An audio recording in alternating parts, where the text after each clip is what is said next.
决利益元用失10倍. Eliminate one source of profit, amplify efforts tenfold. Xiefeng.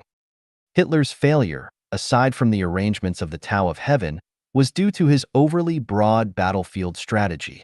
He spread his energy across too many fronts, particularly with the opening of the Eastern Front, which led to his ultimate downfall. To stand out, one must concentrate energy on a single point. The principle of a solar cooker is to focus the sunlight reflected by hundreds of small mirrors onto one point. This way, the warm light becomes extremely hot and can boil pots of cold water. By concentrating energy on a single point, one can generate powerful and incredible strength. Jesus taught that with faith as small as a mustard seed, one could instantly move a tree into the sea. The reason we cannot achieve this is that our energy is scattered. Our desires are too numerous and too great, and we seek to obtain too many things. The blind hear well, the deaf see well. Eliminate one source of profit, amplify efforts tenfold. If we focus our desires on one point, our desires will be quickly satisfied. If we simultaneously want to become wealthy, hold an official position, become a scientist, artist, writer, musician, and also possess supernatural abilities, we will end up mastering none. The reason our spiritual senses cannot be activated is that we overly rely on our sensory functions: sight, hearing, taste, smell, and touch. If we lose these functions, we can rely entirely on our spiritual senses. If you cover your eyes and block your ears, how do you perceive the world while suspended in midair? Only through spiritual senses.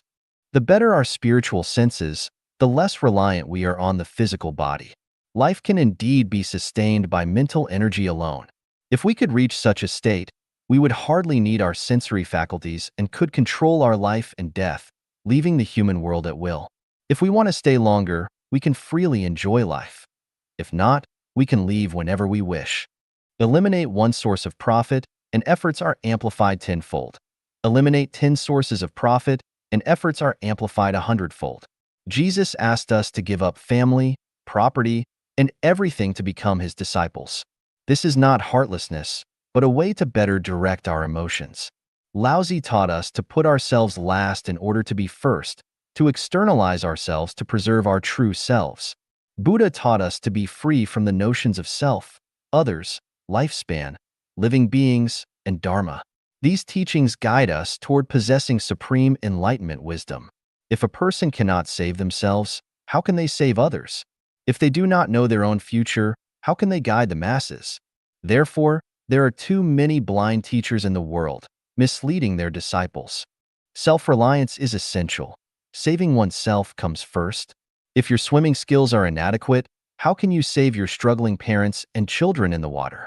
Moreover, in the vast ocean, even if you can save them, how will you do so? Where is the shore? After rescuing your loved ones, where will you take them? Parents are a benefit, children are a benefit, studying and working are benefits. Making friends is a benefit, serving society is a benefit, supporting a family is a benefit, marriage is a benefit, earning money to buy a car and house is a benefit, honor and status are benefits. If you can eliminate 1, 2, or 3 of these benefits, you can amplify your efforts tenfold to accomplish great things in life. Ultimately, you will have everything. Letting go of everything allows you to gain everything. The ancient Chinese were wise. They taught their children and disciples, in books, there are houses of gold. In books, there are beauties like jade. The meaning is clear. Do not rush to pursue immediate benefits and beauties. Everything you desire is in the books. As long as you study well, everything will naturally come to you. At the time, this was indeed true. Likewise, in Life Genuine, everything is available. Whatever you seek, you can obtain. So, let's fully commit to building Life Genuine and strictly follow the guide's roadmap. Whatever you need, the guide knows. Gradually eliminating a few sources of short-term benefits will quickly lead to care see it, even if it's right next to us. No matter how great a thought is, if there's no medium to reflect it, its greatness will forever remain unknown. The greatest creator exists, but if people's hearts are dark, they will never see him. The Tao flows around us, but if people's minds are narrow, they will never experience the flow of the Tao. No matter how profound the love, if there is no receiver, this love will forever remain buried. These are simple truths, nothing extraordinary. But when we apply these truths in our lives, they will emit a wondrous light. Let's analyze this using the example of Life Changyuan. Life Changyuan's teachings can be described as profound and vast, but if no one accepts them, they are worthless. When someone accepts them, they radiate brilliance. The more people accept them, the greater their light. The higher the Tao nature of those who accept them, the brighter Life Changyuan's light becomes. Each of us in Life Changyuan is a reflector. The purer we are, the stronger our reflection, and the more people will see the light of Life Changyuan. If we are dark within, not only will we fail to reflect light, but we will also dim it.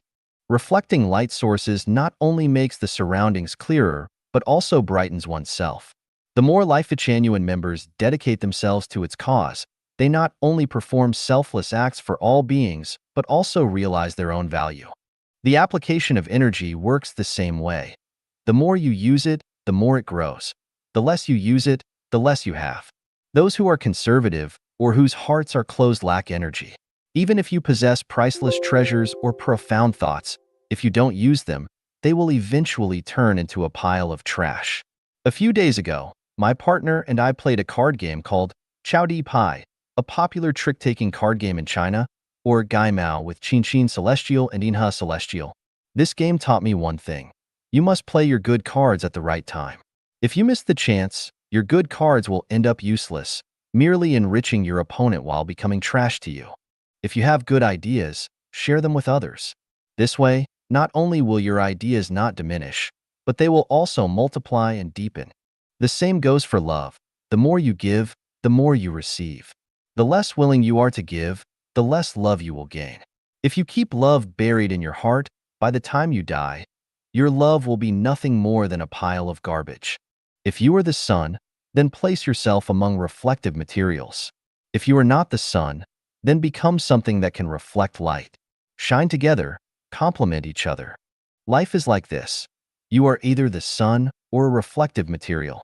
If you are neither, your life will be pitch black, ultimately ending as a pile of decaying trash or a dirty, dark path. Let us reflect the greatest Creator's light and, in doing so, achieve a glorious life and eternal life. Guanmiao Guanjiao. Observing the profound and the manifest. Xiefeng. To understand the essence and scope of the Tao, the celestial Laozi provides an ingenious approach. Hence, always rid yourself of desires in order to observe its mysteries, but always allow yourself to have desires in order to observe its manifestations. Laozi's meaning is that to observe and comprehend the existence of the Tao, its characteristics, and the profound laws of its evolution, one must first transform oneself into a state of formlessness, completely letting go of oneself, without any personal opinions or perspectives, achieving a state of being without self. To understand the mysteries of the Tao's operations and transformations, one needs to immerse oneself in the movement and changes of things, using personal insights and perspectives to interact with the Tao. This statement also implies that by freeing oneself from the constraints of material phenomena and perceiving the world as though nothing exists, one can grasp the essential mysteries of the Tao. Conversely, to comprehend how the Tao governs and transforms the universe, one needs to observe and understand it through the development, changes, and decline of tangible things in the vast world. Buddha's teaching, only by not clinging to the forms of the tangible world can one see the true nature of the Tathagata, essentially shares the same meaning as Laozi's guidance. From this, we understand that what is called the Tao is the Tathagata. What is called the Tathagata is the Tao. Laozi's teachings serve as both an epistemology of the Tao and a methodology for spiritual practice and cultivation. For example, to understand the current state of Chinese society and its future trends, we should apply two opposite yet unified methods. One is to place oneself outside, stepping out of its sphere, perceiving oneself as a non-existent, unrelated entity, and examining it without any personal viewpoint. Only in this zero state can one clearly see its true nature and grasp its essential attributes. The other method is to involve oneself in its development and changes, experiencing each phase directly to sense and understand its evolutionary trends and direction. This approach applies to the Tao, to countries, to every religion, and to every family, and should especially be used to understand and know oneself. In a state without self-conception, without the notion of others, without the perception of sentient beings, without the fixation on longevity, without the view of phenomena, without the view of non-phenomena, without the view of reality, and without the view of illusion, observe who you are. At the same time, live in the real world, leaving tangible footprints to verify the distance between the reality of oneself and the Tathagata nature. Go up the mountain to observe, come down to verify, and repeat this process to grasp the profound mysteries. Being able to enter and exit freely prevents confusion. Entering without being able to exit leads to confusion. Always remaining aloof without engaging also leads to confusion. One must not always dwell in emptiness, nor always in form. One must not always be in illusion, nor always in reality. Constantly being and constantly non-being. These two are the same but diverge in name as they issue forth. Being the same, they are called mysteries, mystery upon mystery, the gateway of the manifold secrets. This aligns with the principles of the Taiji and the rules of spiritual cultivation and practice. From this, we can conclude that purely shutting oneself in for cultivation or solely immersing oneself in reality leads to a muddled life. Both are signs of not truly understanding life. Purely obsessing over a particular religion, political party, or movement is also a sign of not understanding the principles of the Tao. Only by oscillating between being and non-being can one avoid being misled by phenomena and mystical insights.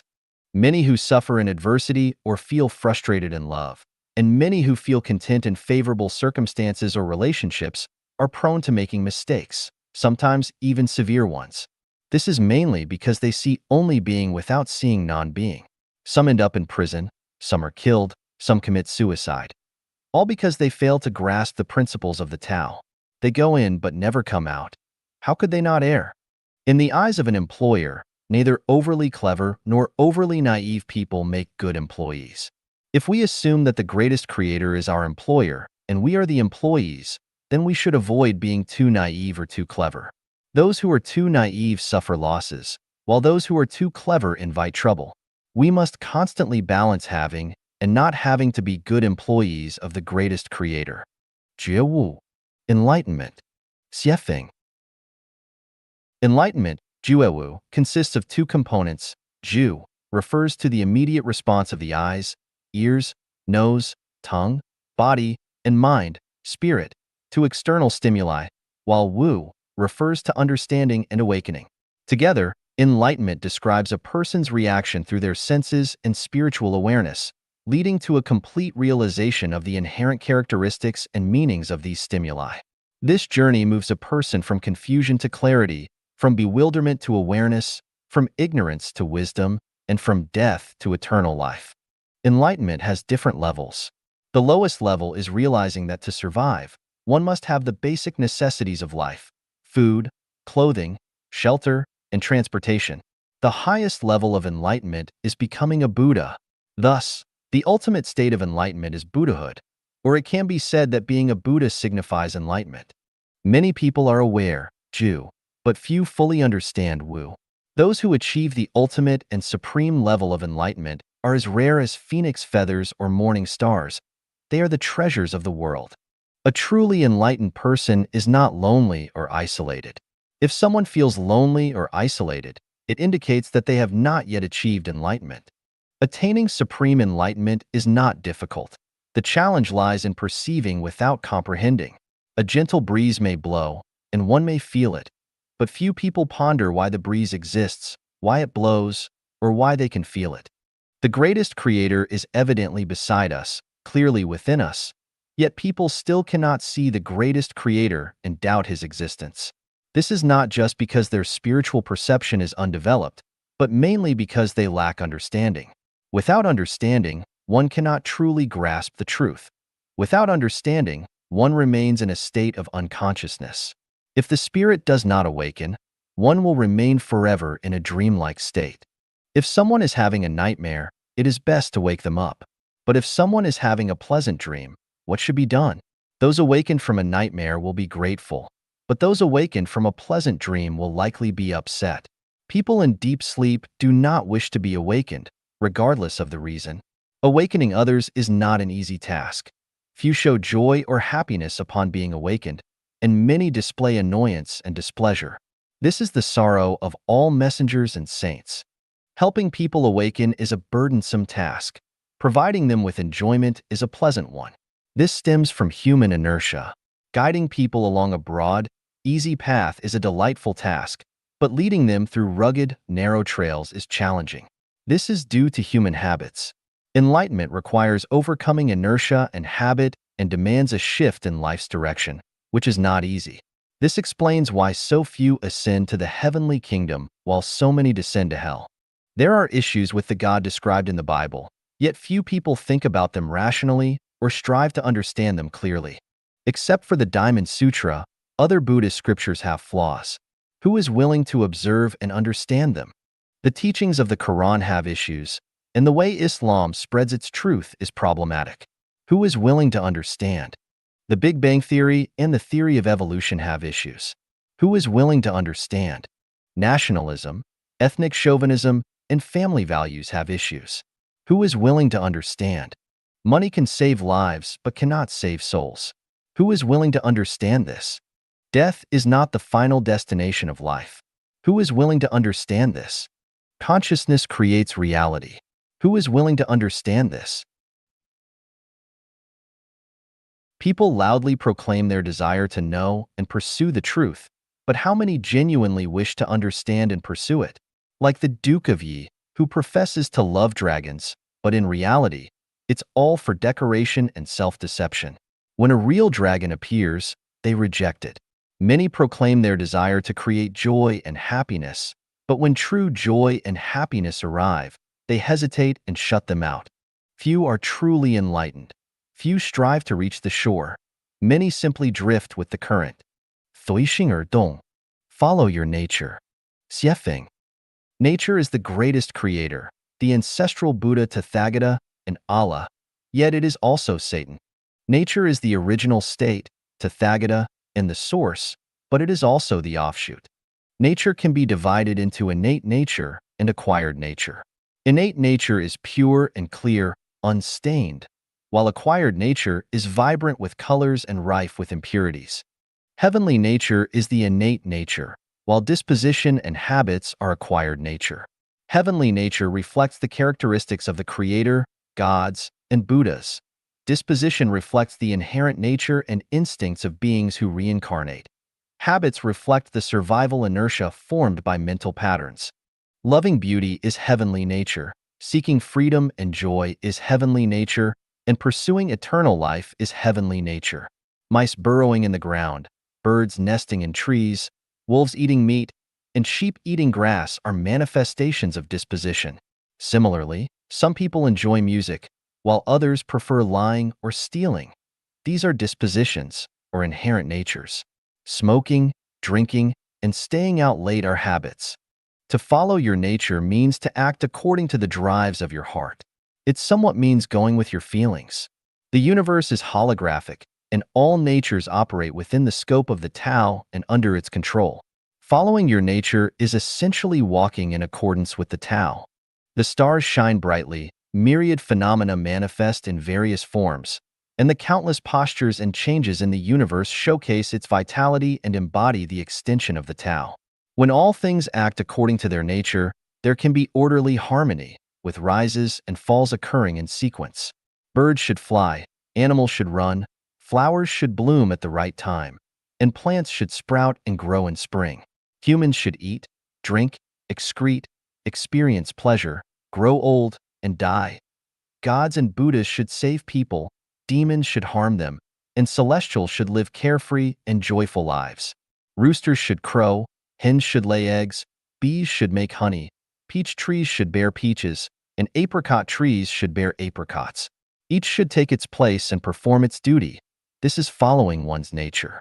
If you are meant to bloom but insist on bearing fruit, meant to be an ox but insist on being a horse, meant to be a tiger but insist on being a deer, meant to drink water but insist on drinking wine, meant to guard the gate but insist on playing football, meant to wipe the table but insist on sweeping the floor, meant to be human but insist on becoming a Buddha, meant to be a Buddha but insist on being human, meant to endure poverty but insist on enjoying wealth, meant to be Hitler but insist on being a saint, meant to be a thinker but insist on being an official, and so on.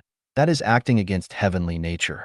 This disrupts order and degrades oneself. If you were a president, would you want everyone to be officials? If you had 3 acres of land, would you plant only corn? If you had 20 rooms, would you use them all as dining rooms? If you had a backyard garden, would you cultivate only red peonies? You wouldn't, and neither would the Creator. So let's think. What should we become, and what should we do? The Creator already has a plan and arrangements. How can we live and act according to the Creator's will? How can we earn the Creator's praise? The answer is to follow your nature. To follow your nature means not forcing yourself against it. You know what your heavenly nature likes. If you enjoy playing in the mud, then play in the mud. If you like dancing, then dance well. If you prefer noodles, eat noodles. If you like cucumbers, eat more cucumbers. If you enjoy playing the piano, then learn it. If you like reading, read. If you like killing, become a butcher. If you like teaching people, become a sage. If you like money, do business. If you like power, strive to become an official. Don't try to imitate others, don't compare yourself to others, and don't follow others' guidance against your will. Whatever your heavenly nature loves, do it. That's following your nature, which aligns with the Tao's dominion and operation. This way, you won't do anything wrong, and you won't take the wrong path. Imagine, if your boss wants you to demolish a house, but you work hard to repair it. If your boss wants you to drive the fox out of the home, but you, in your compassion, raise the fox, you may think you're doing good, but in reality, you're doing foolish and harmful things. Hitler may have gone to heaven because he followed his nature. Mao Zedong may have gone to the Celestial Islands continent of the Elysium world because he followed his nature.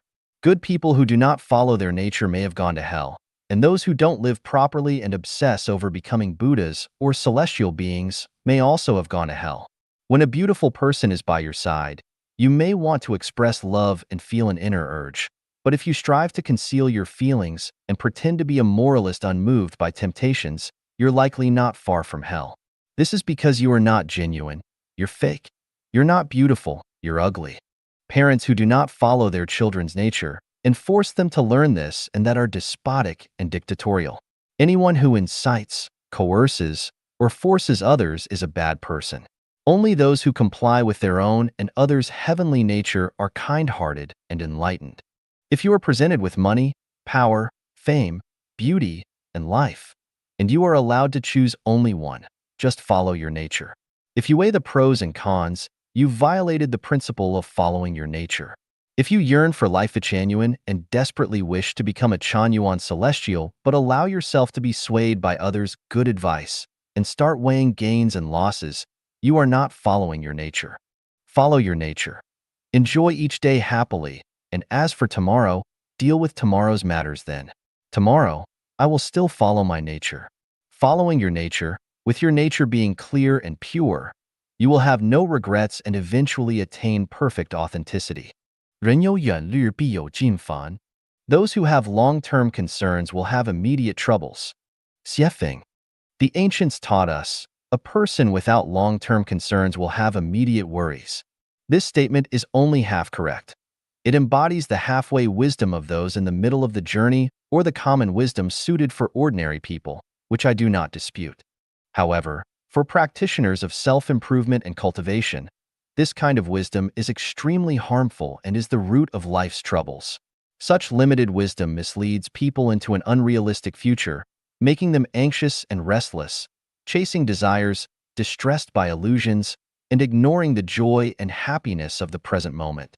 It buries life's happiness under the fear of an unpredictable future, unnecessarily adding troubles and misfortune to oneself. When a child is just born, foolish parents begin planning for the child's future, worrying about their child's food, clothing, housing, schooling, marriage, and success in life. When the child just starts school, parents start fretting about their child's grades and whether they will get into a top high school or a prestigious university. When starting a job, people begin to scrimp and save, being harsh on themselves to accumulate money for houses, cars, spouses, and parents. Even when they are healthy, they save money in case of future illness. When their marriage is fine, they fret about third-party interference or whether their partner might become unfaithful. Even when life is going well, they worry about their old age and where they will be buried after death. Before even stepping out the door, they worry about potential accidents, illnesses, or trouble along the way. The joy of starting university barely fades before worrying about finding a satisfying job after graduation. Upon entering life genuine, they begin to worry about whether they will be deceived, suppressed by the government, or led astray, weighing the pros and cons incessantly. Most people do not live in the present reality. They live in the hazy, ethereal future. But where is the future? The top floor of a building relies on the support of all the lower floors. Without the lower floors, there is no top floor. The future of life is constructed by each present moment. Without today, there is no future. More importantly, the future of a happy person is happiness. The future of an anxious person is anxiety. You reap what you sow. The flower that blossoms depends on the seed you plant, and the sound of passing gas depends on the food you consume. A person's future is built upon their current state of mind. If one constantly worries, their future will be filled with worry. If one is constantly troubled, their future will be filled with trouble. If a person suffers throughout their life, their future will inevitably be filled with suffering. You reap what you sow, and you grow melons from melon seeds and beans from bean seeds. If you have long-term concerns, you will inevitably have immediate troubles, without exception.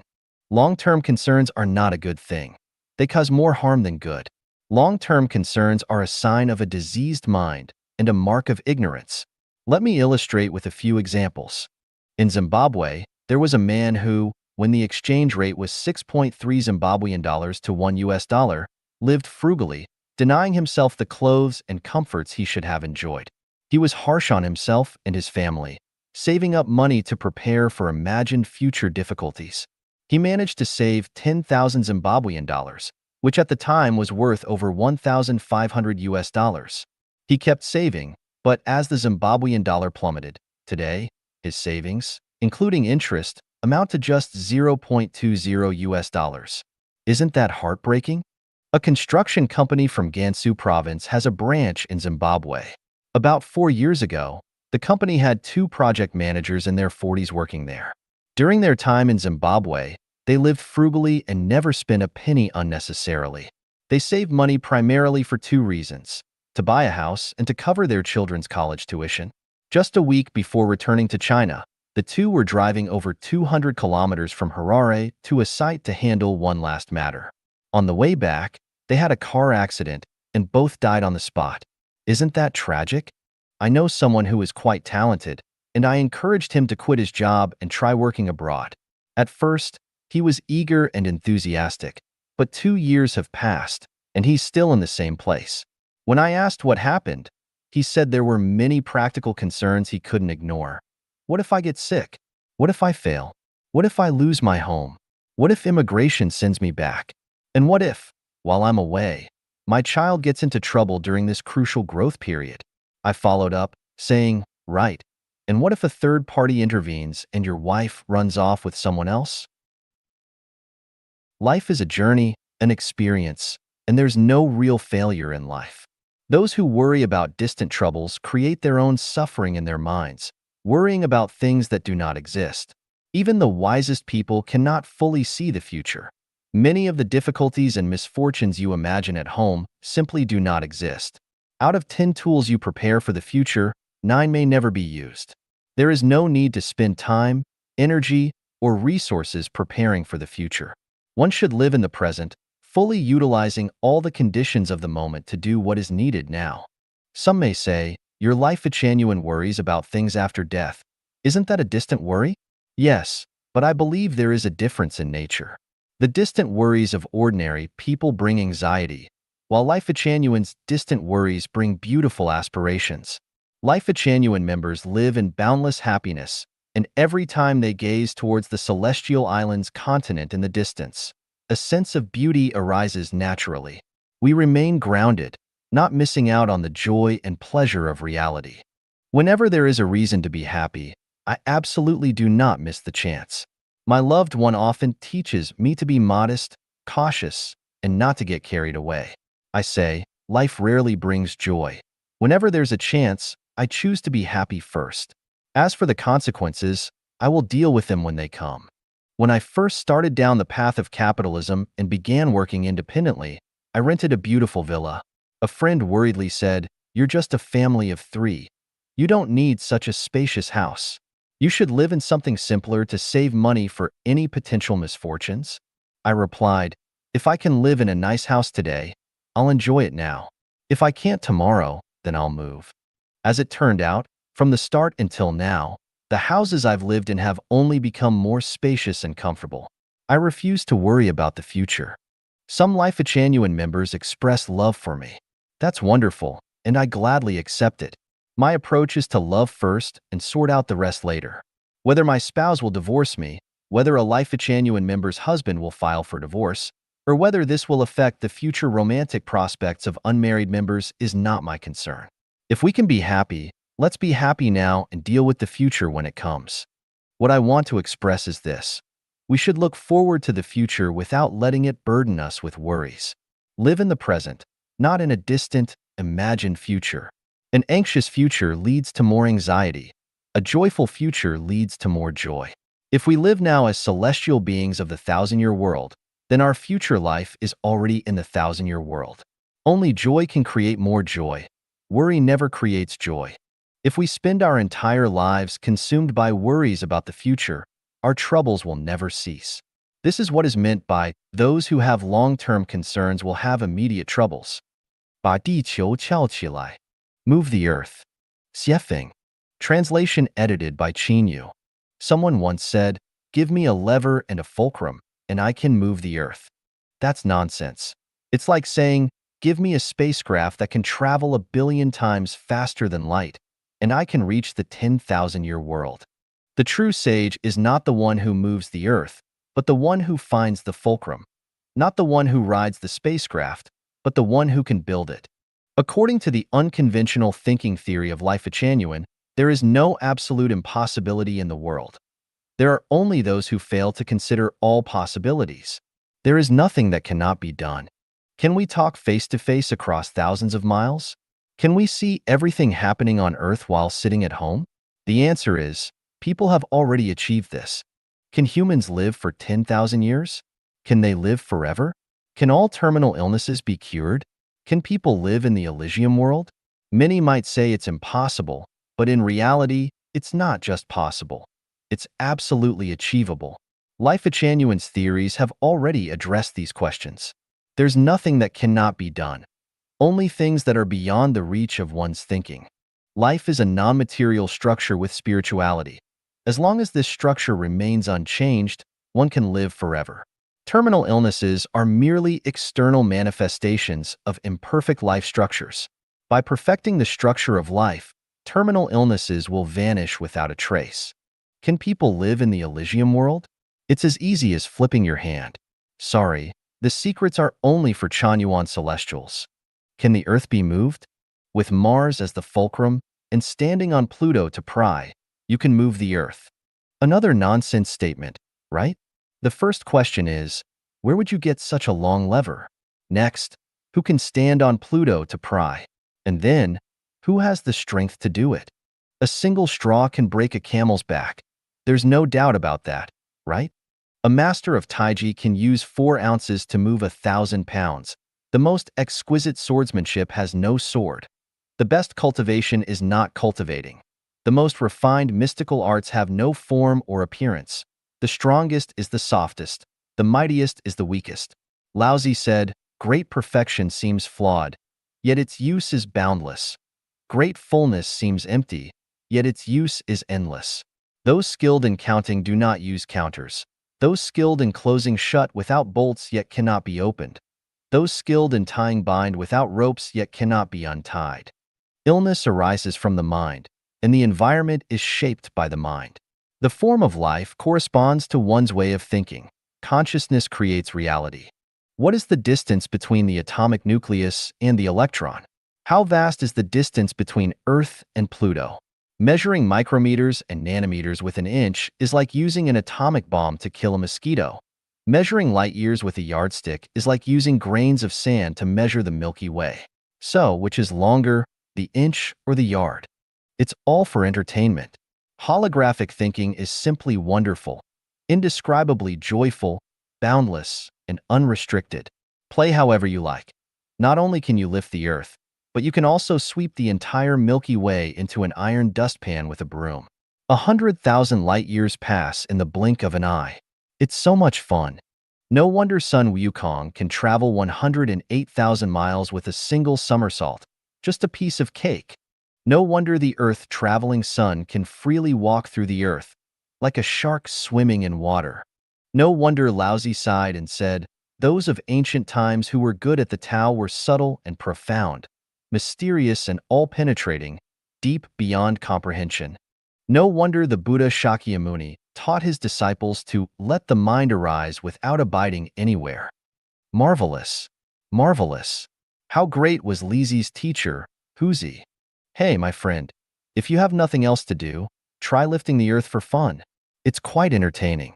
明道若昧，进道若退. The way of the Tao seems obscure. Advancing in the Tao seems like retreating. Xiefeng. May 3rd, 2006. Translation edited by Qin Yu. The bright, great path appears dim and obscure. The road to progress seems like a series of setbacks, shedding armor and helmet. The smooth path appears rugged and full of danger. The mature path feels innocent and childlike, returning to simplicity. The dark path seems sunny and well-lit. The regressive path appears to be thriving, advancing daily. The rugged path looks flat and wide, as if smooth and straight. The ignorant path seems intelligent and well-guided. The path to freedom feels filled with barriers and difficulties. The road to joy seems weighed down with heavy shackles and great losses. The path to happiness looks burdened with debts, needing daily repayment. The road of love resembles a wind-swept bamboo forest, with affection scattered. The path to becoming a ghost, a lost or restless spirit, appears radiant and charming. The road to becoming human resembles a vigorous competition in a jungle. The path to becoming immortal, a celestial being, seems at peace with the world, soaring freely. The way to becoming a Buddha, reaching enlightenment, feels like drunkenness and dreaming, moving against the current. With every rise, there comes a fall. With joy, sorrow follows. Having much inevitably leads to confusion. Worrying much brings spiritual dizziness. The less one has, the freer they feel. The more one has, the more entangled they become. Starting with hard tasks makes the rest easier. Starting with easy tasks makes them harder. The more arrogant and self-important one is, the more they are despised. The humbler and more modest one is, the more they are respected and cherished. The more desires one has, the larger the door to desires becomes. The more one restrains, the smaller the door becomes. The more intangible and spiritual one becomes, the more grounded they feel. The more materialistic and practical one is, the more hollow they feel. The more one has, the emptier they become. The less one has, the more fulfilled they are. To put oneself last is to be first. To step outside oneself is to truly exist. Those who speak of the Tao do not know it. Those who speak of goodness are not truly good. Those who speak of virtue lack it. Those who speak of trust are untrustworthy. Those who speak of wealth are poor. Those who speak of power lack it. Those who speak of fame are unknown. Those who speak of love are loveless. Fullness is useless. Emptiness is useful. Colors blind the eyes. Sounds deafen the ears. Objects dull the senses. Desires cloud the spirit. In vagueness, there is form and substance. In darkness, there is essence and truth. In yin, darkness, there is yang, light. In yang, there is yin. The material world reflects the non-material and vice versa. Humans resemble ghosts. Ghosts resemble humans. Buddhas resemble demons. Demons resemble Buddhas. Satan may appear tender, while divinity strikes like lightning. Within fortune lies misfortune. Within misfortune, fortune grows. Flexibility endures, rigidity breaks. Kindness can lead to harm, love to hate, affection to folly, hardship to wisdom. Those who rush are shallow-rooted and wither quickly. Those who proceed slowly are deeply rooted and grow strong. Distance tests a horse's strength. True intentions are ultimately revealed. The highest goodness flows like water. The greatest virtue grows like grass. Great wisdom floats like clouds, and love stands like a mountain. Endure the night, and the day will come. Endure shame, and glory will follow. Endure softness, and strength will emerge. Endure the microscopic, and you'll understand the grand. Flowers attract butterflies naturally, but forcing them into a net brings sorrow. A peaceful mind flows naturally. Forcing calm leads to unrest. A clean body wards off illness, but endless medicine is like scratching an itch through a boot. A pure heart attracts celestial beings, while chaotic practices are like fishing for the moon in water. Those who try too hard fail. Those who cling too tightly lose. The strong age. The rich become poor. Those who know others are wise. Those who know themselves are enlightened. Those content with what they have are rich. Those who recognize wealth are content. To take, first give. To destroy, first build. To capture, first release. To love, first offer a small taste of hate. Reversion is the motion of the Tao. To seek sweetness, first endure bitterness. To be a teacher, first be a good student. To make money, first distance yourself from it. To become an official, first love the people. To enter a park, first buy a ticket. To win a lover's heart, always give them freedom. To become a noble Chanyuan celestial, a member of Chanyuan, always remain humble. The way of the Tao seems obscure. Advancing in the Tao feels like retreating. By thinking unconventionally, the path reveals itself amid dark willows and blooming flowers. 最高级的交流方式. The highest form of communication. Xiefeng. May 9th, 2006. There are many ways for lives to communicate with each other. Through gestures, forms, postures, scents, images, language, and spiritual connections. For instance, some insects, like ants, primarily communicate through their antennae, which is a form of physical communication. The Venus de Milo-inspired communication involves conveying information through physical forms. The graceful dancing of swans during courtship and human dance are examples of posture-based communication. Animals, such as female sheep in heat, emit scents, which male sheep follow to complete a transaction. Images, advertisements, and similar media primarily rely on visual communication. Language is the main way humans communicate with each other, but the highest form of communication is spiritual. Spiritual communication is the universal language for all life in the universe. It transcends race, space, and time, allowing humans to communicate spiritually with insects, plants, animals, people who speak different languages, deities, ancient people, and future beings. Spiritual communication is free from barriers. It can occur directly, face-to-face, or indirectly, across great distances.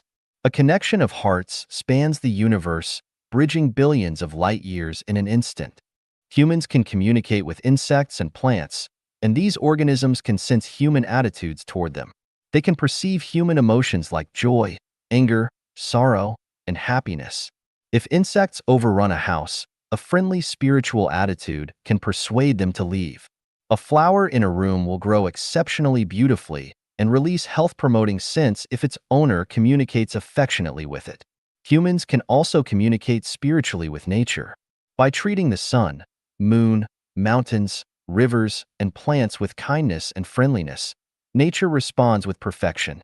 In a thriving natural environment, expressing love through spiritual communication will result in protection from those plants and animals. Even a bee or a blade of grass can play a significant role at a crucial moment. Though this might seem incredible, it is a reality that happens everywhere, all the time. Humans can communicate with deities. In fact, worshiping deities, burning incense, and bowing are all forms of communicating with them. However, the best method is not through physical gestures, postures, or language, but through the heart. Thus, having deities in one's heart and frequently repenting and praying inwardly constitutes direct spiritual communication with them. The ways in which deities respond are varied and multifaceted. People can communicate with those who speak different languages. Especially during youth, even if two people speak different languages, mutual affection and desire can lead to a harmonious connection. This is evident not only from their gazes, but also from the powerful attraction and integration forces in their physiological fields. Human beings have an energy field around them, an invisible, rotating energy with light. This field, energy, and light change with mental states. The energy field and the color of the light in a loving state differ completely from those in a state of hatred. Observing the energy field and light between two people arguing is like seeing volcanic eruptions with black smoke, while the fields and light between lovers resemble a beautiful cosmic dance with swirling, colorful lights. Humans can engage in long-distance spiritual communication. As long as both parties think of each other at the same time, communication and emotional connection are possible. Humans can communicate with ancient people. For instance, devout Christians and Buddhists can have harmonious spiritual exchanges with Jesus and Buddha, experiencing their kindness and affection as if they were close family members, inseparable friends, or intimate companions. Reaching such a state allows for a complete understanding of Jesus and Shakyamuni, enabling one to articulate words that Jesus and Buddha have never spoken to others. Humans can also communicate with people from the future. Many prophets, seers, and science fiction writers engage in direct communication with future beings. Humans can communicate with the greatest creator through the heart. Here is a secret. The most perfect and highest form of lovemaking is spiritual lovemaking. When I traveled through the Three Realms Transit Continent, I saw how the immortals, celestial beings, in the 10,000-year world make love. None of these celestial beings were ugly or disabled. They were all very handsome and beautiful. They did not need physical contact to make love. It was all through spiritual communication. You would see a wonderful display of interaction between two magnetic fields, truly intoxicating and enchanting. In summary, the highest form of communication in the universe is spiritual, not linguistic. Spiritual communication can also be called consciousness communication or soul communication, and the most perfect form of spiritual communication is through love. 永远只做简单事. Always do simple things. 写法. Big things start from small beginnings. Without small things, there are no big things. By consistently doing simple tasks, difficult things become manageable. When things are often easy, difficult matters cease to exist. Complexity is embedded in simplicity. By consistently focusing on simple tasks, complexity will vanish. A towering building starts from the ground, and a masterpiece begins with a single character. Trees grow into forests, and tiny drops accumulate into oceans. There are no difficult things in practice. It's about keeping a heart full of gratitude. Cultivation doesn't require much effort. A calm and peaceful heart is sufficient. Being a good person is simple. Be honest, keep your word, and don't take unfair advantage of others. Becoming a celestial being is not unattainable. It's about seeking freedom, joy, health, and blessings. There are no big, difficult, or complex matters in the world. Only small, easy, and simple things. Yesterday has passed, and another sun rises in the east. The past cannot be reclaimed, so focus on the present. Brush your teeth, wash your face, and clean the courtyard. Show care and concern for your parents. Remind your children to tie their shoelaces, and tell your spouse, you look beautiful today. Read a book, get some work done. Jot down some thoughts, mend the wall, block mouse holes, stretch your muscles, focus on your own business, avoid envying others' happiness, and refrain from yearning for others' higher status. Do not seek fame or recognition. Seek only peace, health, and harmony. Enjoy the simplicity of plain meals and the contentment found in mending and patching. Be true to yourself in your dealings with heaven, earth, and people. Even if you enter Zhongnanhai or the White House, maintain your integrity. If you can do this consistently, you are indeed extraordinary. Don't waste your energy on pointless arguments. Be quick to say, "I'm sorry," and don't let grievances make you angry. Believe that the greatest creator loves you. Don't aim for grand achievements. Focus on the small tasks at hand. Act within your capabilities and avoid letting vanity harm you. Avoid associating with wrongdoers. Conflicts often arise at the table of food and drink, and cheap deals frequently bring trouble. Accept what is rightfully yours and firmly refuse what isn't. If you avoid wrongdoing, spirits will not disturb you. If you see gold by the roadside, treat it as if it were a cancer virus. Keep your distance. In your leisure time, listen to some music to refine your temperament. Occasionally savor quotes from Precepts for Family Management by various masters, Extended Maxims for the Wise, or Vegetable Roots Discourse, to appreciate the wisdom and virtue of the sages, or reflect on the spiritual realms of gods, Buddhas, and celestial beings from the intermediate treasury of classical advice. A tree cannot survive without its bark, and a person cannot be without friends. True friends are the best of treasures, people among people. A teacher imparts knowledge and resolves doubts, while friends discuss Tao and alleviate boredom. Reverence for heaven, earth, and deities, and respect for parents and friends are essential. Always see yourself as the humblest person in the world. Don't be afraid of filth or dislike pigsties. Let others have the best and take the lowest place for yourself. If you live this way, life will be renewed every day, and you will climb step by step. No path will seem too difficult, and you will navigate through the world with ease. Every day, focus on small tasks.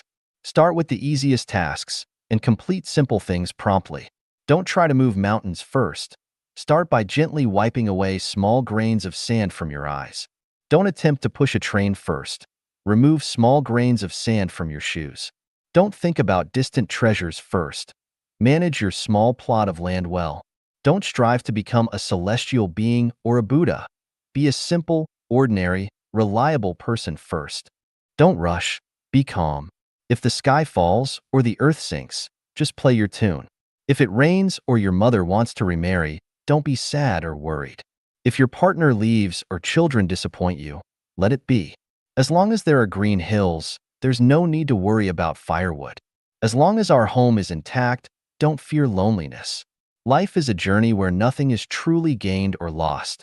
There's no fear of changing to a new vehicle to the new realm. Unable to do grand things, I can only focus on the small tasks of writing articles. Complex matters require effort. I prefer the simplicity of writing.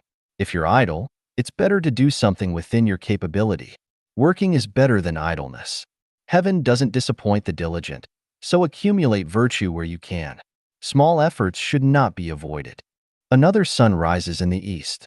Friend, from today on, focus on the smallest, simplest, and easiest tasks. As the sun sets, finish the smallest and simplest tasks at hand. You will feel at ease in your heart.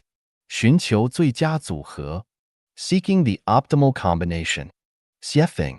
A skillful cook cannot prepare a meal without rice. Thunder and lightning are created when positive and negative clouds collide. Explosives require a detonator to ignite. Seeds need moist soil to grow. Fertilization occurs through the union of male and female.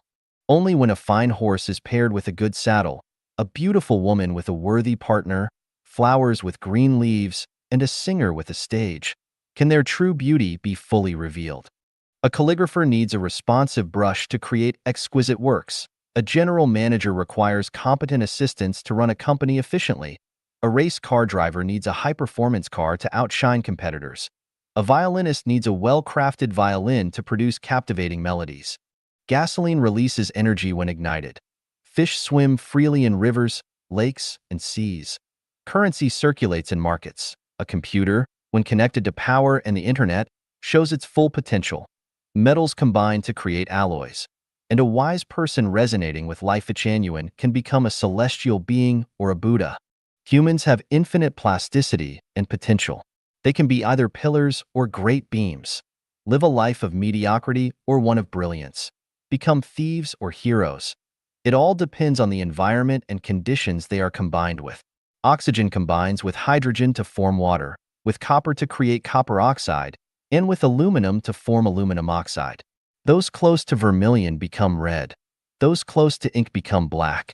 Worship Buddha and you gain Buddha's nature. Pursue immortality and the unreal can become real. A common person who converses with a saint can soon become wise, while a sage who keeps company with demons may eventually become a monster. Mencius's mother moved their home 3 times to create the best environment for him. Liu Bei found Zhuge which enabled him to secure one-third of the kingdom during the Three Kingdoms period. Xiefeng, with the help of Xianhe Celestial, founded Lifuchanuan. Sun Wu met Gue Guzi and became a great military strategist. On the other hand, Yu Fei's ambitions were thwarted by Qin Hui, and Napoleon was defeated at Waterloo due to having a strictly rule-bound subordinate. Buddhas need golden adornments, horses need saddles, people need clothing, and goods need packaging. Utilizing resources wisely enhances value. Climb high to see farther, use a boat to cross a river, take a plane to fly, and use a phone or computer to communicate across distances. Dual cultivation between men and women can explore the blissful realms. Non-inert gases react chemically. Different pigments blend to form new colors. The toxicity of raw Pinellia and raw Erythema is reduced by ginger. Eating cucumbers with peanuts harms the kidneys and causes diarrhea. Mixing tofu with honey can lead to deafness. Gypsum paired with Anna Marina significantly enhances its cooling effect. Licorice counteracts euphorbia, veratrum counteracts ginseng, aconite counteracts Pinellia, croton fears morning glory, and clove is counteracted by turmeric. South oranges transplanted to the north become trifoliate oranges.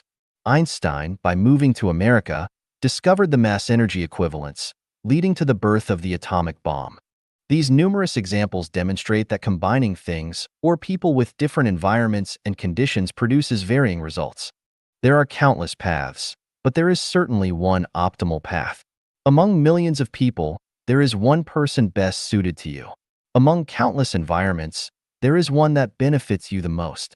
Among myriad combinations, there is one that is the best. 1 + 1 = 2 is common, but real situations often differ. Two timid people together become more timid. Two bold people together become bolder. Two saboteurs together become more destructive. A usually docile dog may start biting if paired with a biting dog. Some combinations amplify energy, while others diminish it. Being with some people brings joy and confidence in life, while others bring sorrow and loss of faith. Certain environments inspire and refresh, while others dishearten. Beautiful mountains and clear waters produce talented people. Desolate mountains and harsh waters breed rogues.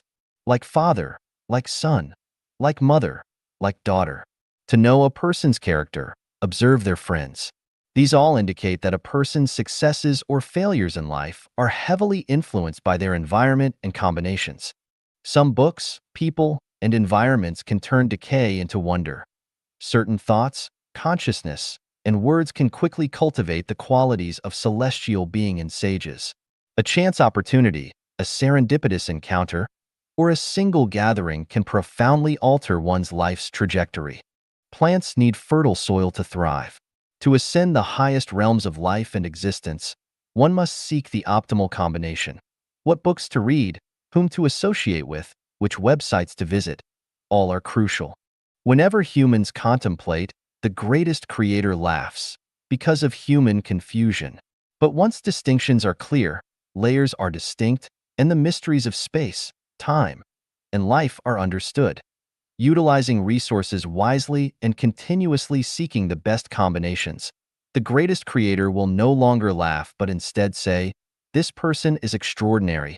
With eyes on all directions and ears attuned to everything, frequently climb out of the well, proactively seek positive energy, combine with people wiser than yourself, and keep company with those who have opened their spiritual awareness. Even rotting wood can become a masterpiece. Electron collisions generate boundless energy. Anyone can be a vast reservoir of energy or a palace filled with treasures. The key is finding the key that unlocks the treasure. Once the optimal combination is found, the door to endless opportunities will open. 莫为目标苦己.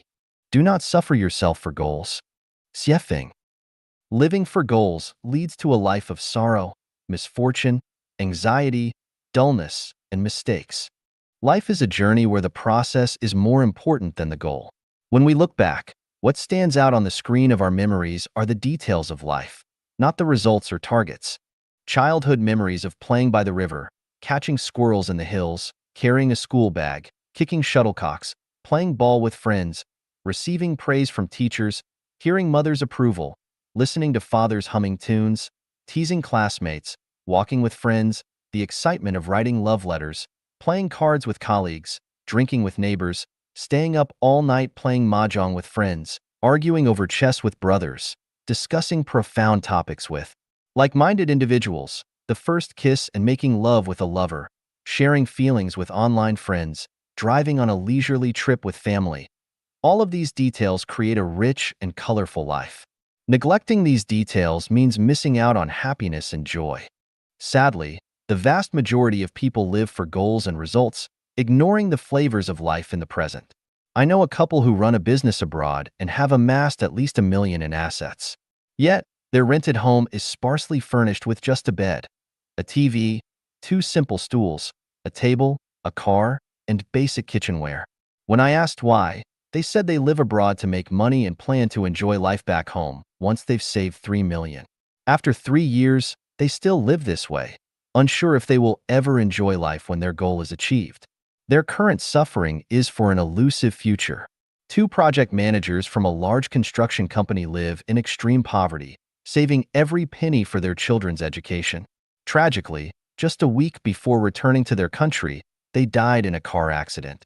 Such a tragedy.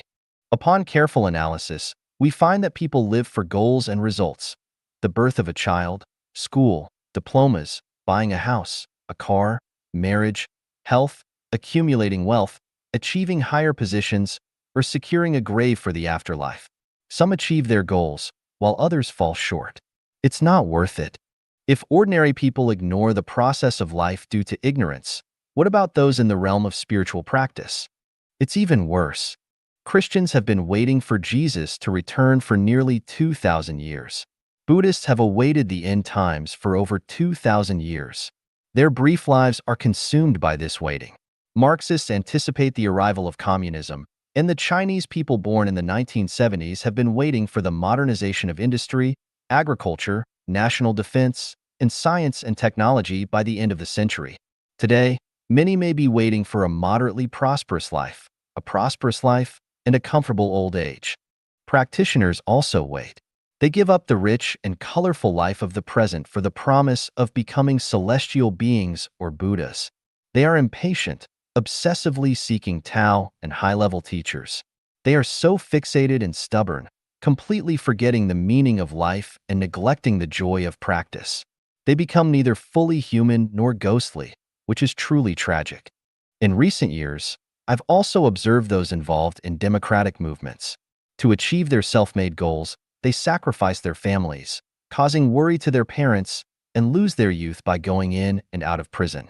They even turn against friends, hurling insults at each other, and ultimately, they bury their beautiful lives in pursuit of an illusory goal. Are they wise or foolish?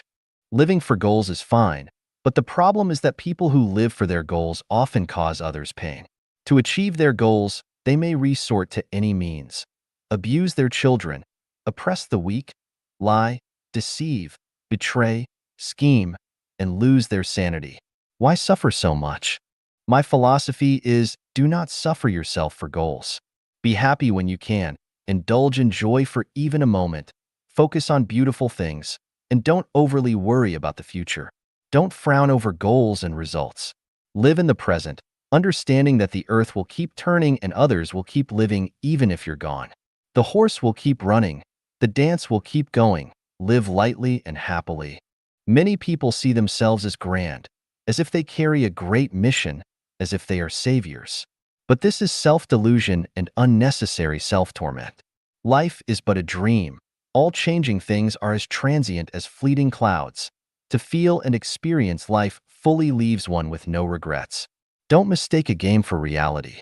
I don't oppose setting life goals. A life without goals is an illusory life, an empty life, a boring life, and a lonely life. However, goals should serve life, not turn life into servitude. Living for goals is pitiable. As the founder of Life Genuine, my goal is to create the Life Genuine era. I find it quite enjoyable, spending each day with Chanyuan Celestials, talking about love and affection, and having fun. Whether or not this era is realized, I'm not concerned. Whether it is created or not, it doesn't matter to me. As long as there is joy, I immerse myself in it.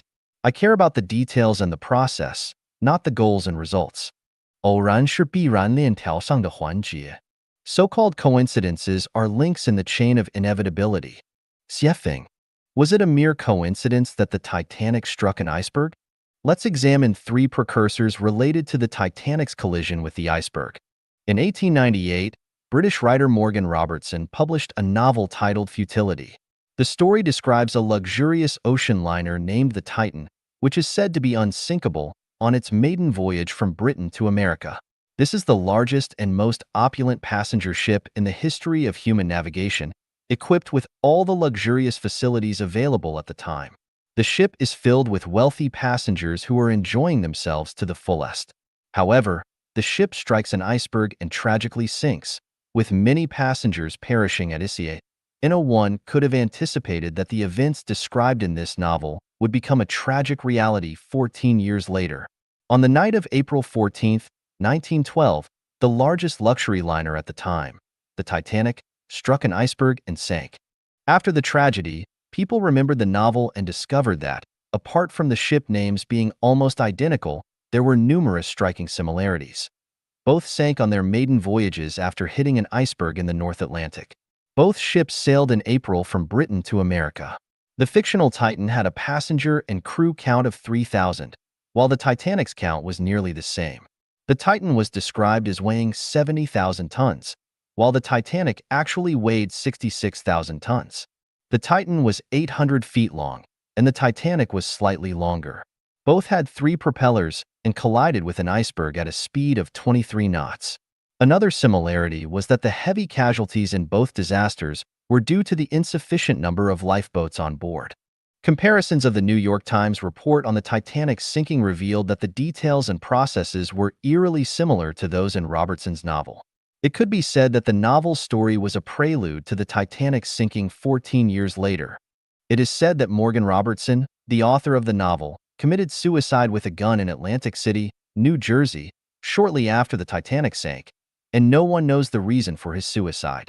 British businessman John Warner urgently needed to travel to America on business, and on March 23, 1912, he purchased a highly sought-after ticket for the Titanic. However, in the 10 days leading up to the departure, he dreamt twice of the ship sinking, throwing many adults and children into the water. Troubled by these dreams, he decided to return his ticket. Another person, Charles Morgan, a pastor from Winnipeg, Canada, dreamed of a massive ship striking an iceberg on a dark sea with people screaming and crying on the deck. Between 1900 and 1923, a stone sarcophagus was discovered in an ancient Egyptian tomb, predating the discovery of Tutankhamun's tomb. The sarcophagus bore an inscription: "Anyone who encounters this sarcophagus will suffer misfortune or be swallowed by the sea." Indeed, almost all who were involved with the sarcophagus met untimely and mysterious deaths. The sarcophagus was eventually purchased by an American millionaire, and in March 1912, it was loaded onto the Titanic, destined for an exhibition in America. Unexpectedly, the Titanic struck an iceberg during its voyage, and the sarcophagus, along with the ship, was swallowed by the sea. Inside the sarcophagus lay Princess Eminare. How did this cursed artifact end up on the Titanic? Quotation: in the late 1890s, 4 young British men traveled to Egypt, where a local smuggler sold them a mummy and sarcophagus. Inside the sarcophagus was Princess Eminare. The 4 British men decided to purchase the mummy for a hefty sum of several thousand pounds. From that moment on, this obscure princess in ancient Egyptian history brought about a series of bizarre and terrifying misfortunes. The British man who bought the mummy took it back to his hotel. A few hours later, for reasons unknown, he left the hotel, walked into the nearby desert, and disappeared without a trace, never to return. The next day, one of his companions was shot and seriously injured on the streets of Egypt, ultimately losing his arm. The remaining 2 men also faced misfortune. One went bankrupt for no apparent reason upon returning home, and the other fell seriously ill and ended up on the street. The mysterious mummy was eventually shipped to England, but strange incidents continued to occur along the way. The mummy was finally purchased by a British millionaire who was passionate about ancient Egyptian culture. However, the misfortunes persisted. Not long after, Three of the millionaire's family members were severely injured in a bizarre car accident, and his mansion was ravaged by fire. Faced with such calamities, the millionaire had no choice but to donate the mummy to the British Museum. Princess Amenare's curse showed signs even before the mummy reached the museum. While transporting the mummy, the cargo truck inexplicably lost control in the parking lot, reversing and injuring a bystander. Then, two workers carrying the princess's sarcophagus into the museum dropped it on the stairs, injuring one worker's foot, while the other worker died suddenly 2 days later for no apparent reason. But the real trouble was only beginning. Amenare's sarcophagus was displayed in the British Museum's Egyptian exhibit. During its display, night guards reported hearing knocking and crying sounds near the sarcophagus, and even other artifacts in the exhibit made strange noises. Incidents occurred one after another, often accompanied by fatalities. One guard died while on duty, scaring the others into considering collective resignation. Due to the escalating incidents, the British Museum decided to move the sarcophagus to the basement, believing that hiding it away would halt the curse. Did this measure work? It proved futile, as within a week, another person lost their life. The museum curator who had decided to move the mummy to the basement, dying in his office. By this point, the cursed mummy had gained notoriety, attracting the attention of the British media. A photographer ventured into the basement to take photos of Amenare's mummy, only to develop an image showing a terrifying face. The next day, the photographer was found dead in his home, the cause being suicide by gunshot. Soon after, the British Museum sold the ill-fated mummy to a private collector, who sought the services of Europe's most renowned witch, Madame Blavatsky, for an exorcism. After a lengthy ritual, Madame Blavatsky declared that the mummy still possessed an astonishing amount of evil energy and that the curse could never be lifted. Finally, the witch advised disposing of the mummy as soon as possible. However, by this point, no museum was willing to accept Amenare's mummy, as nearly 20 people had suffered misfortunes or even lost their lives over the past decade due to the mummy. The story doesn't end here. Not long after, an American archaeologist, undeterred by Amenare's dreadful history, purchased the mummy at a significant cost, planning to place it in New York City. Personally overseeing its transport, he had the mummy placed on a massive liner that was making waves in the shipbuilding industry at the time. To be extra cautious, the mummy was placed near the captain's quarters, hoping for a safe journey to New York. That ship was the Titanic. Just as the sarcophagus had warned, anyone who encounters this sarcophagus will suffer misfortune or be swallowed by the sea. Do we still think it was merely a coincidence that the Titanic struck an iceberg? 巧合是偶然的吗? Is coincidence accidental? 邪灵. Let's look at a few examples of coincidences. Lucky coincidences. On May 28, 2004, a 77-year-old woman from Poland made international headlines. She had survived 2 plane crashes, 4 train collisions, and even a shipwreck in her lifetime, all of which she miraculously escaped unscathed. Polish scientists wanted to explore why someone could be so lucky. This woman, named Barbara Rojek, had experienced numerous disasters since childhood, yet each time it seemed as if an angel was protecting her, allowing her to come through unharmed. According to the Russian newspaper Pravda, Barbara fell out of a 5th-floor window of her home onto a pile of cardboard at the age of 2 and was completely unscathed. At 10, she was crossing the street when a heavy-set man on a bicycle hit her. Barbara was fine, but the man broke his arm. At 12, a truck rushed towards her, and just as it was about to hit her, a wheel fell off, causing the truck to veer off the road, and Barbara narrowly escaped.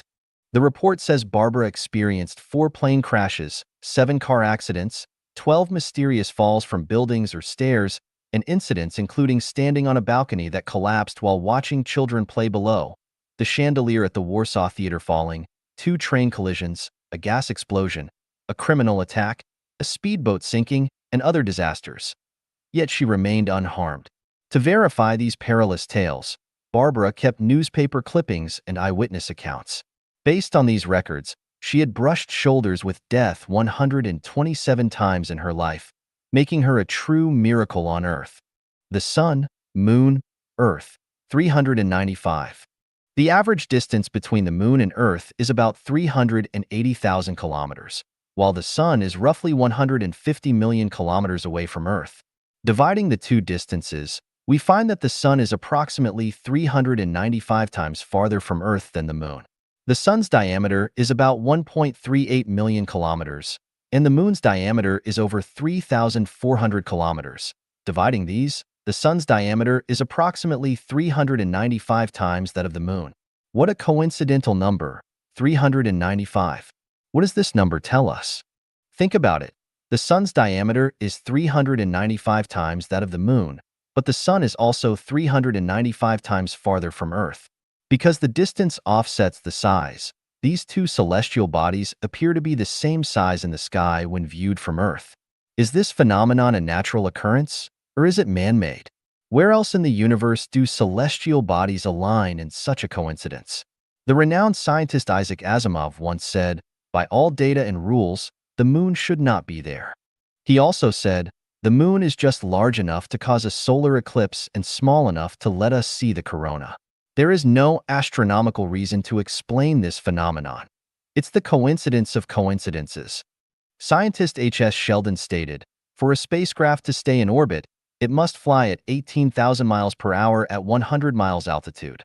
Similarly, the Moon must have precise speed, mass, and height to balance Earth's gravity and stay in its current orbit.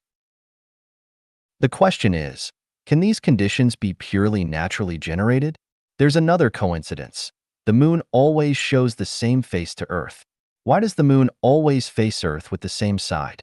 Scientists say it's because it rotates on its axis at 16.56 kilometers per hour while also orbiting Earth.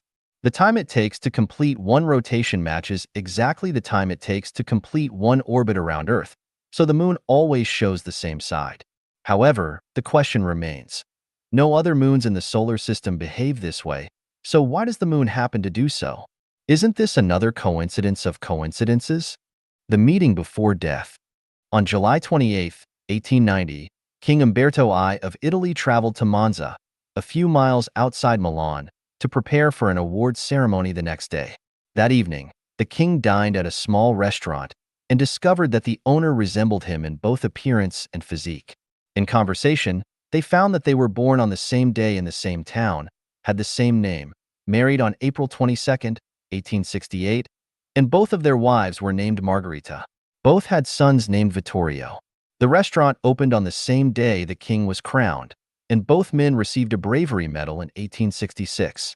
The next day, the restaurant owner was accidentally shot dead, and the king was assassinated on the same day. From the above coincidences, we can clearly see that what we call coincidence is actually inevitable. Is moving across thousands of miles accidental? First, let me clarify that this is not fictional but a real event. A person named Pooh happened to read a series of articles on life. His beloved son was restless, often angry without reason, and reluctant to go to school. Pooh casually introduced these life articles to his son, who, upon reading them, completely changed, becoming calm and gaining wisdom rapidly. Pooh was grateful to the author of these life articles and often wished to repay him in some way.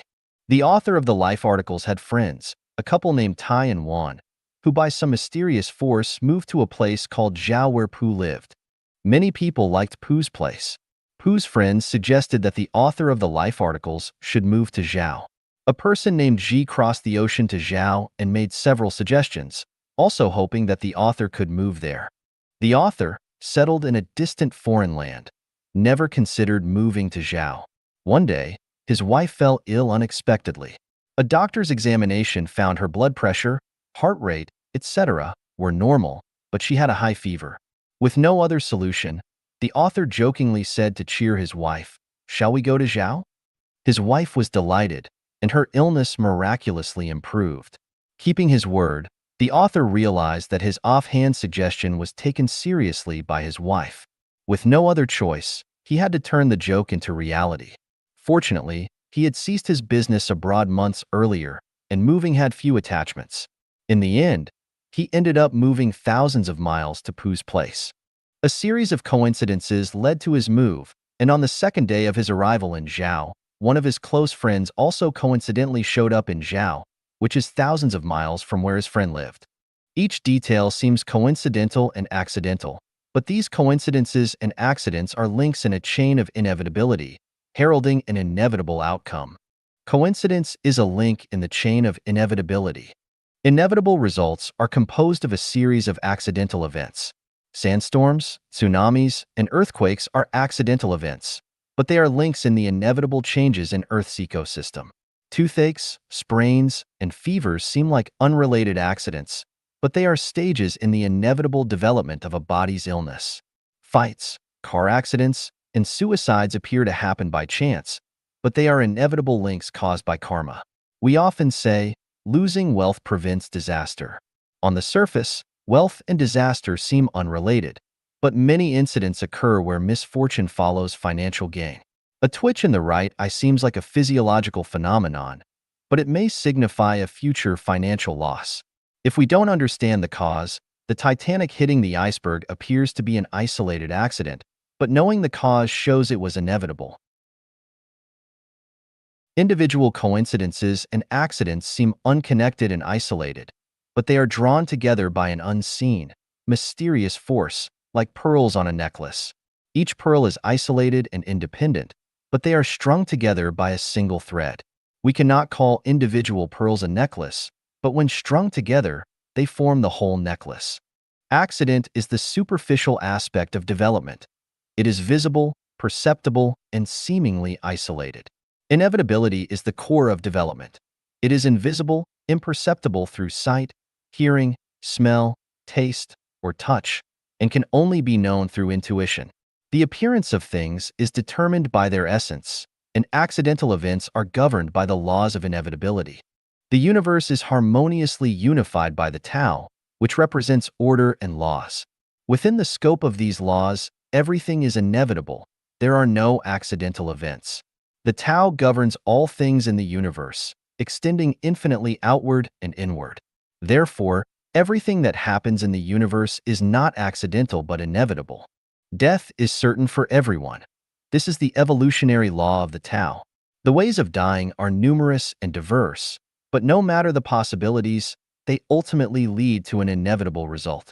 A seed planted in suitable soil will inevitably sprout, bloom, and bear fruit. Halley's Comet inevitably appears within Earth's visible range every 76 years. Congenital diseases will inevitably manifest at a certain time. After spring, summer must come. Youth inevitably follows childhood. Labor must result in harvest. If harvest were accidental, no one would work. Continuous learning inevitably raises social status. Otherwise, who would want to study? Self-improvement inevitably alters the structure of life. Otherwise, who would heed the teachings of saints and sages? Every accident is inevitable, and every outcome has a cause. The development of life and life is a process of programming. What you input determines the outcome. Although the ways and methods of achieving the outcome may vary and seem accidental, they are actually inevitable. For instance, death is an outcome, but the methods include passing away peacefully, illness, car accidents, battlefield casualties, drowning, burning, dying of anger, laughter, choking, trampling, suicide, and many more.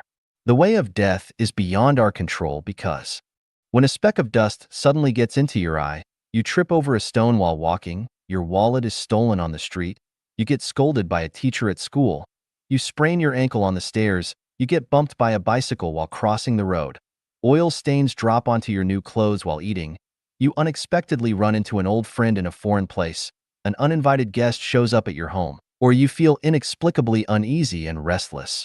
All these seemingly random events are, in reality, inevitable. There is a time-tested saying, if it's a blessing, it won't be missed. If it's a disaster, it can't be avoided. This means that everything is inevitable. In summary, take your time to reflect, and you will realize that accidents are just links in the chain of inevitability. 从必然王国走向自由王国. From the kingdom of necessity to the kingdom of freedom. Xiefeng. The conclusion that everything is inevitable can lead many people to feel discouraged and resistant.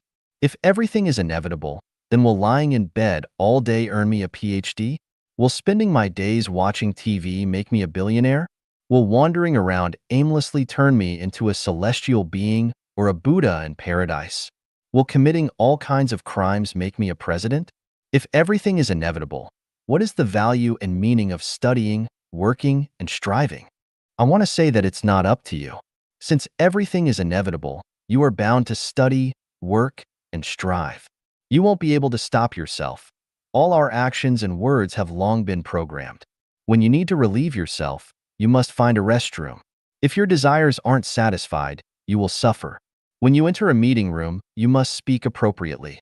When you enter a classroom, you must sit and listen to the teacher. You won't run onto the podium to make a ruckus. When parents or elders are present, you won't make love to your partner. You won't place dog feces on the dining table as food. You won't, without reason, drive your car off a cliff. Nor will you shoot at a police officer for no reason. Think about it. How much freedom do you really have? Can you escape the constraints and programming of inevitability? A story has a plot, and actors must perform according to the director's instructions. Chess pieces on a board must obey the moves of the player. When we search for information online, we must strictly follow the computer's network protocols. Each person is an actor playing a different role. Each person is a chess piece in the game of the program, and escape is impossible. Relying solely on one's own energy and wisdom, it is absolutely impossible to escape the program. To escape, one needs the help of the program's designer. All life operates within a corresponding, inevitable program and resides within the kingdom of necessity. How can one then move toward the kingdom of freedom? The world of birds, relative to the insect world, is a kingdom of freedom. The world of carnivores, relative to the herbivores, is a kingdom of freedom.